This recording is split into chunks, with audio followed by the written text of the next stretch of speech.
दोस्तों आदाब, मैं हूं सानी आलम और आप देख रहे हैं BBC 24 न्यूज बेड़ी बरेली से। ससुर बन गया दामाद की मौत की वजह, 7 मंजिला इमारत से छलांग लगाकर मनीष ने की थी खुदकुशी। बेहड़ी एक शख्स अपने दामाद की मौत की वजह बन गया। इल्जाम है कि दामाद की दी रकम पर उसकी नीयत बिगड़ गई और दामाद को पैसों की जरूरत होने पर उसने पैसा वापस करने से इनकार कर दिया। दामाद ने ससुर के इस रवैये से आहत होकर खुदकुशी कर ली। अगर कोई शख्स अपने दामाद की मौत की वजह बन जाए तो क्या कहा जाए। सुनने में ये बात कुछ अजीब सी लगे, लेकिन बेहड़ी के डंडिया फार्म के एक युवक के साथ ऐसा ही हुआ है। मनीष सिंह नाम के इस युवक की मां मधु सिंह ने चंडीगढ़ में दर्ज कराई रिपोर्ट में बेटे के ससुर पर बेटे को आत्महत्या के लिए मजबूर करने का आरोप लगाया है। चंडीगढ़ पुलिस ने कल रामपुर जिले के थाना सुवार के गाँव शिकारपुर में रहने वाले संसार सिंह की गिरफ्तारी को दबिश दी। पुलिस ने संसार सिंह को गिरफ्तार भी कर लिया, लेकिन स्वास्थ्य कारणों से उसे सुवार थाने में ही मुचलके पर छोड़ भी दिया गया। हालांकि इस स्थिति को लेकर तमाम तरह की चर्चाएं भी चल रही हैं। 7 मंजिल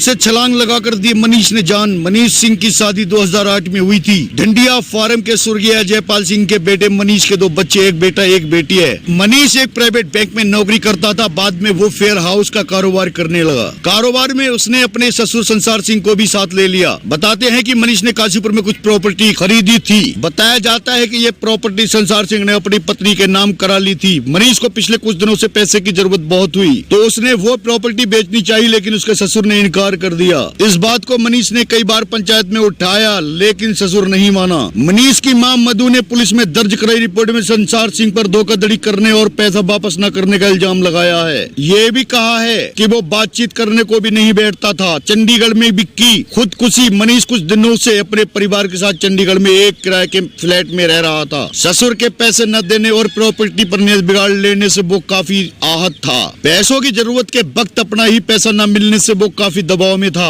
और फिर 20 अक्टूबर की रात उसने अपने फ्लैट की बालकनी के नीचे छलांग लगा दी। पैसों की जरूरत के वक्त अपना ही पैसा न मिलने से वो काफी दबाव में था और फिर 20 अक्टूबर की रात उसने अपने फ्लैट की बालकनी से नीचे छलांग लगा दी। अपार्टमेंट में रहने वाले लोगों की मदद से उसकी पत्नी उसे अस्पताल ले गई, जहां डॉक्टरों ने उसे मृत घोषित कर दिया। मनीष की मां ने इस मामले में चंडीगढ़ में रिपोर्ट दर्ज कराई है। मनीष की मौत के बाद इलाके में ससुर के रवैये को लेकर चर्चाएं हैं, जिसकी वजह से उसके दामाद ने ही खुदकुशी कर ली।